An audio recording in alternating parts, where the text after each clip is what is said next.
In this video, I want to discuss three things which I have noticed over the last 38 years, quite frankly, as a self-employed person. Three things which I believe are absolutely critical to your success and are universal across industries, across businesses, across professions and so on. So let me just give you a bit of background. I've been involved in various industries since I was 23. I'm self-employed since 1986. I have 38 years now of self-employment in various industries, including retail, investment, property construction, online business, and now in the legal profession. And over those years, I have come to recognize that there are three things which I believe are absolutely critical to a person getting on well and succeeding, whether they're in business and regardless of the business or profession, or perhaps even in a career. I think these three things will serve you really, really well. And recently I've got a trainee solicitor here in the office, Jennifer, and she's shadowing me, and I'm obviously helping her as best I can, and I'm sharing meetings with her. But sometimes I'll be thinking afterwards whether a particular meeting or what I said made sense or not, and so on. So I've been considering various bits and pieces which I believe are absolutely vital and of huge assistance in succeeding, as I say, no matter whether you're in a career or in a business or in a profession or whatever. First thing is attitude. I believe that the attitude that you adopt is absolutely vital to how you get on in your career or in your business. You can choose your attitude. You can choose how you respond to circumstances. You can choose to have a positive attitude, an attitude of curiosity, an attitude of learning, an attitude of progressing, an attitude of doing something repeatedly, but a little bit better each time, maybe 1% better, and that way growing.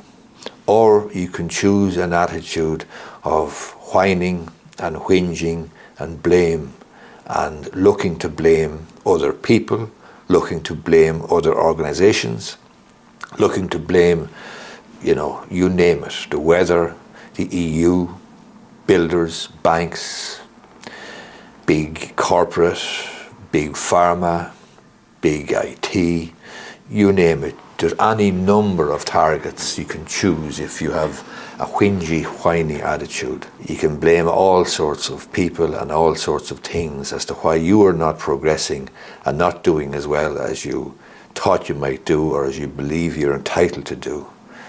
But my belief is that you can choose your attitude, and you can choose to have a positive attitude, or you can choose to have the whiny, whinging attitude. It makes no difference whether you're involved in retail, property speculation, property construction, property investment, in the legal game, as a barrister, as a solicitor, or whatever. I think if you have a good attitude, you have a good chance. You're in the game, and you'll stay in the game for longer. The second 2 points I want to make are to do with skills. Not your attitude, but skills that you can acquire. And the first area where you can acquire a skill, which I believe is universally helpful and universally applicable across industries, across professions, in your career, etc. And that is your ability to negotiate. In my legal profession now, when I'm dealing with property, when I'm dealing with family law, when I'm dealing with litigation, when I'm dealing with employment issues, when I'm dealing with rows about wills or disputes about probate, all of these areas can be sorted out by negotiation. Good negotiation skills are absolutely critical. And not only in relation to law, but in my career as a retailer, looking at properties, looking at locations, looking at sites, dealing with suppliers, dealing with customers, dealing with trades persons or builders or contractors, dealing with other professionals, dealing with other shopkeepers, dealing with the general public. The negotiating skills there were also incredibly useful. So take those negotiation skills and apply them to investment property, to construction, to, as I say, retailing, to law. I've given you examples. Those negotiation skills are of massive, immense value. And yet they are the same skills which I say from buying a shop in 1986 when I was 23 years of age, negotiating for that property, the exact same skills that I use now if I'm in, for example, the law library or in the forecourts at the law library, negotiating a settlement in an employment dispute or in a family law dispute or in a litigation, a personal injury claim or whatever. Negotiation skills are critical and they are universally applicable. And the third set of skills, or the second set of skills, and the third area of which I believe is universally applicable across the board, is communication skills. Your ability to communicate well, to communicate clearly with the audience you seek to communicate with, the audience you seek to serve, the audience you seek to persuade. Skills involved in communication are of immense value and immense importance. And so many people in so many businesses, in so many professions, in so many walks of life are poor or average communicators. If you can develop your communication skills, your ability to tell a story, your ability to communicate with your audience, that skill is of tremendous value and is, like the negotiation skills and like your attitude, universally applicable.